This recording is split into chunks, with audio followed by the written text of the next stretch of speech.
It is KTV powered by World Sports Betting. Mamelodi Sundowns 1, Golden Arrows 0. Before we get into the video, very good news that we have as a channel. We are now powered by World Sports Betting, and we also have something very special for you. There is a free bet. If you open an account at World Sports Betting using the promo code DISCI50, you will get a free 50 Rand betting voucher. The link is in the description. The promo is for new accounts only. The free bet terms and conditions apply, and they are available on the site. So, World Sports Betting, you bet with the best. Junior, we saw Mamelodi Sundowns struggling a bit. They were the more dominant team, but they struggled like they've been over the past few matches in terms of scoring the goals. At some point we thought that they were not going to win the game, but ultimately Uthemba Zwane came through and they won the game. Overall, amehlo akho ayibona njani game?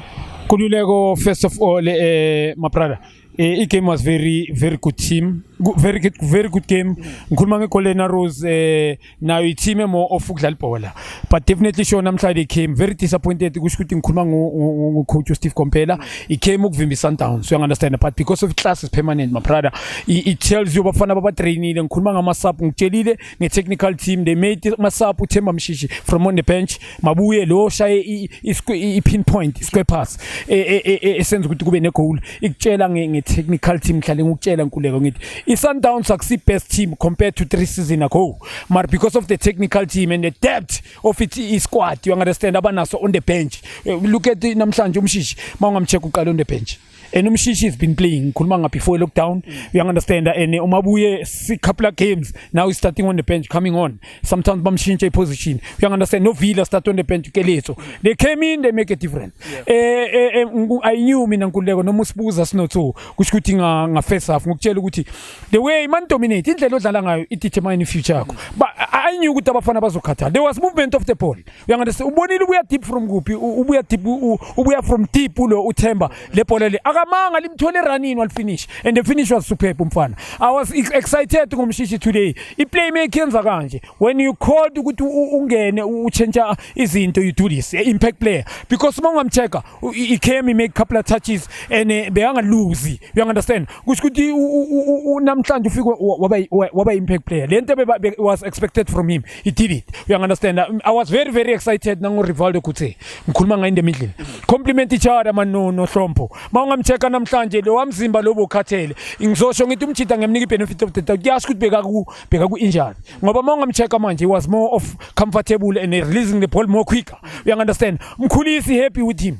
he gave all his best knowing ukuthi ebenchini bekunabanye abantu, you understand, and for sure udlalile indima yakhe, and then wayenza ukuthi abantu babakhathali because the back four Arrows they were sitting badlala by 4 mawangabe ba defender sometimes naledlala le anchor beyizizo mark ababe 5, you understand, sort of by 5 at the back mangisho kahle all in all, you understand, ngoba bangatake how many shot ngikhuluma ngigame 2 shot on target ile ka Noximthiza first half nale umjito lamula makangena.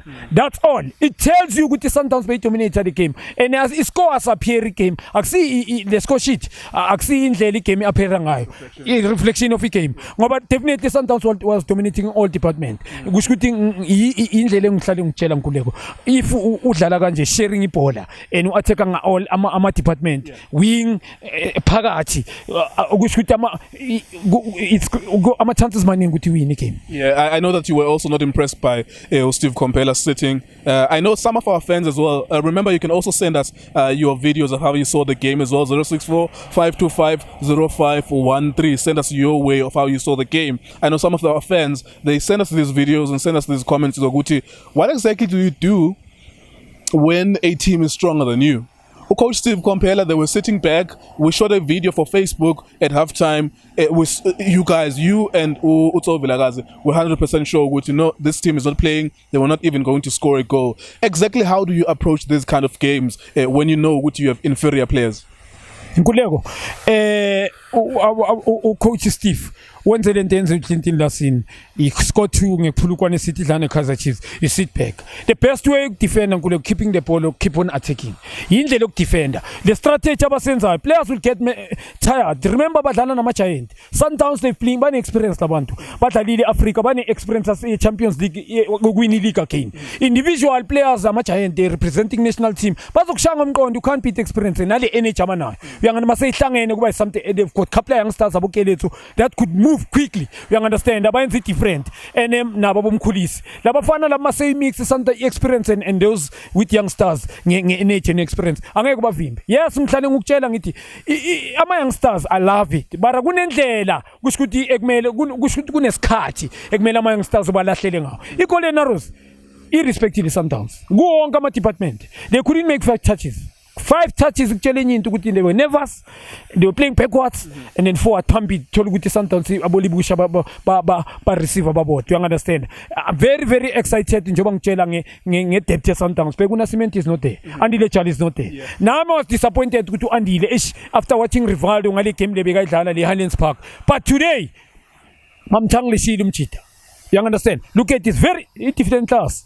Nkululeko the different is 3 point now. Ngikutshelile Nkululeko I told you ukuthi Sundowns class is permanent my brother. Labantu laba banide ukuthangilishwa and then bazobuya. Mangacheka namhlanje iArrows akusihla phedle ka simple my brother. Hayi angeke yazi ukudla abantu abahleli abangaka attack yonke kusho ukuthi aba defend as a team without ukuthi baye phambili bebafuna ipoint but mawuzobuya ba break it tells you class abayihili Sundowns. You understand? Yeah, there was also an improvement from Madisha. I mean, we've been talking about him most of the videos, just giving him feedback. You're going to look, there is a challenge there at the back. You are directly conceding Lama goal as an individual. Namhlanje, what did you see from him? I love the development players, mostly. And Umdisha, I love him. But definitely Shoguna Makema too. He allows a striker with Stemfana Namhlanje. Ikcheli ukuthi class to amfana. Bamthangilishile. He was a bit relaxed. And Upito he keep coach Pito keep a faith. It shows the class the coach now. What omunye bekombulala umbeka ngaphandle usombulele. Who you gonna bring? He's been playing good for you. Ukuthi nje umtshela ukuthi boy listen. La wenza iplana. Namhlanje umfana mangomtshela out spot on Nkululeko.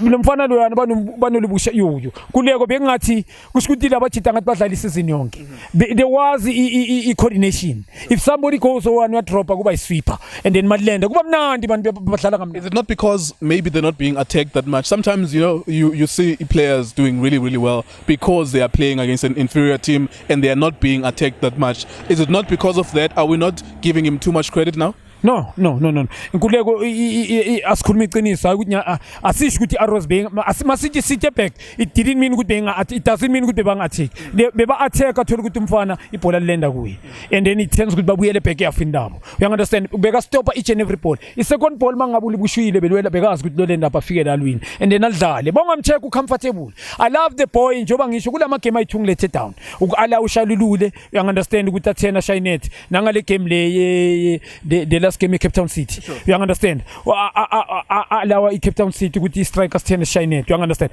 Mara mangamcheka namhlanje he was Tanglish. Very fresh minded umfana beka combiner njoba ngisho and vocal. I love him. He's a leader mncane mara is a leader. I'm very excited the way bebanga khona banolibusha. I'm very 100% and like as well give him a credit my brother. You understand? No anele my brother, let's give him a credit and combining sayiphinda ngisasho le assist team bebadlala namhlanje ama wing back wabo today in most bebanga take now Pakamani was doing. I'm very excited with Pakamani. We need to give credit to Bafetu. Remember Pakamani my brother is not been playing. But today, Mfana Nkululeko kunelinye ball goalkeeper savile la second half. Even first half, he runs off the ball. Uphakamani, you understand? Enye elinye play mfana noPhakamani lingadlala isikhathi eside bazolahlela kulomgodi oyingwenya njengalo. Liba nervous. Taking players on akusipapa Nkululeko kulanda umuntu wanonona. Phakamani today did it. He make umfana make goalkeeper khona la yiko bengimnika mina ngimnikile goalkeeper man of the match. You understand? Ngiyamnika because uneni save ayishayile lo mfana. Lo mfana monga check movement Meza as well, very exciting player. The South American mina ngihlale ngukutshela before idlala. Ngithanda strikers mobile. Sundowns ngendlela badlala ngayo le movement e3. Bayimastara man. And uhloba yazi kunohlompo kuneRivaldo. So ibayenza ukuthi ibe easy for those players. And Nkululeko basebenzele. At some point there was a 13-point gap. Once upon a time. And benginawe Moripe You know, as a journalist, sometimes kumele push umuntu umbuza ama questions anzima, and I was saying, "Hi man, uyibona kuphi lento yokuthi that gap could be reduced." Namhlanje sikhuluma ngo 3-point gap. Let's be a little bit more serious now and look at what could happen then. On Thursday, it's a big one. It's a 3-point gap. If Sundowns win it, there's no points. Only Chiefs will have maybe a 5-goal difference advantage. Kuleko. First thing ngizoyiphendula kanje indlela odlala ngayo manje determine future. Kaizer Chiefs first leg yabo. Ngikhuluma ngalama game bawinile wonke. Mina bengibona ukuthi i-second round bazostruggle. Angeke ukore nga 3 touches wonke ama game ay7, 3 touches. Long ball, Swamini Kofi drop, they finish. It's set piece corner. Mawunga cancel ama corner kick with Kaizer Chiefs wonke. How many goals they've scored? Yeah, there was a log that was saying ukuthi minus ama corner kick goals, they would be number 15 in the log. There was a log that was worked out like that. Ama goal wa cancel nje nama goal bakore ngama set pieces wonke. How many goals? Ngaba ku number 15 today. You understand? So mina ngendlela bengadlala badlala ngayo. Bengibona ukuthi I'm sorry, first they don't have a coach clever. I respect to Ernest Middle, but not a clever coach.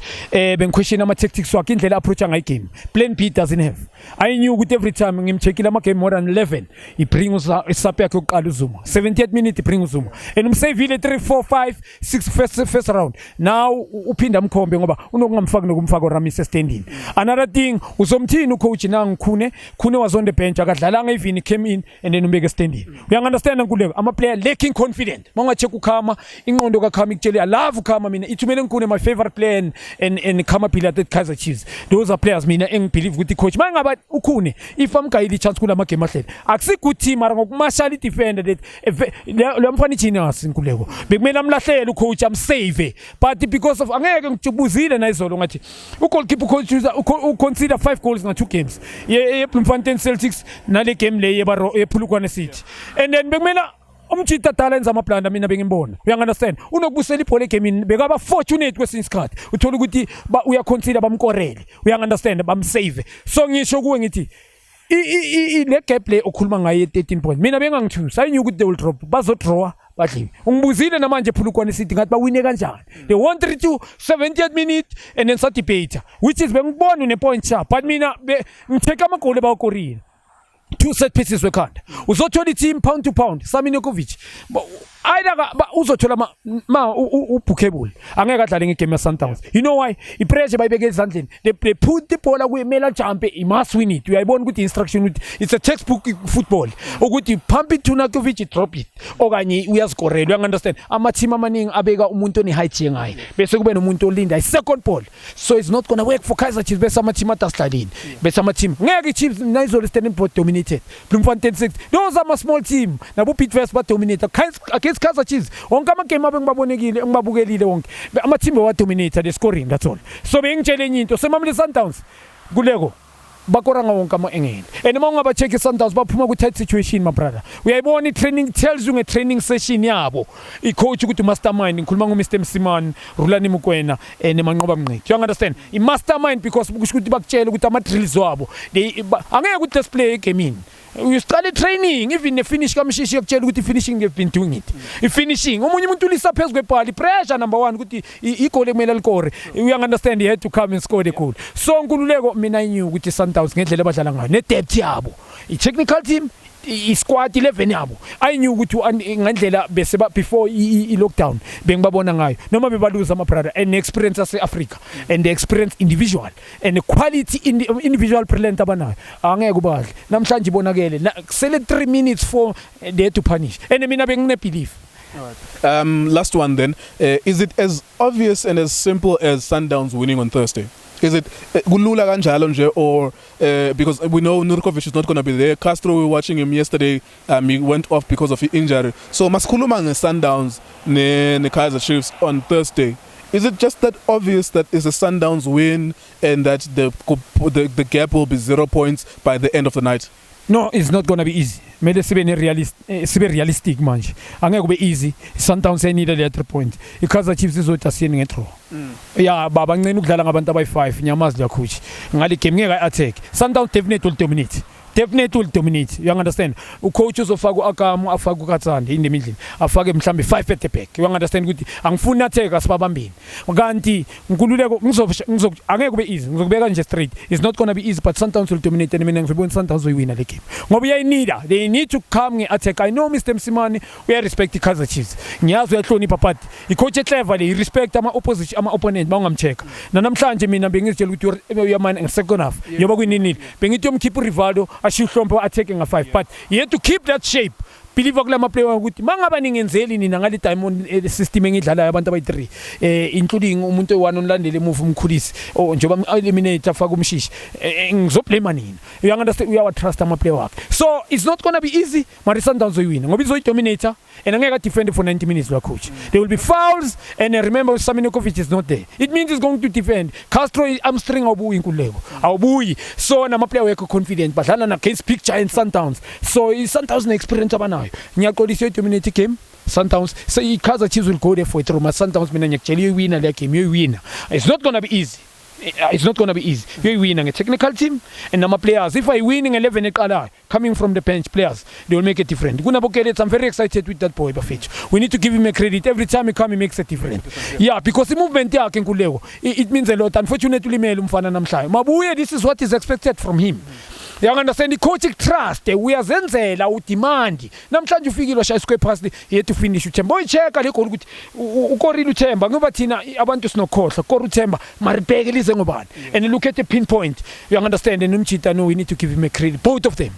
All right, there you go. 064-525-0513 if you want to have your say about the game as well. Remember, we've partnered with World Sports Betting. We also have a nice promotion for you. You can check the link in the description. Account Leo ongayivula uzivulele ku World Sports Betting and then you will get 50 rand for free there. Kune code ethi udiski 50 lapho kuma links in the description.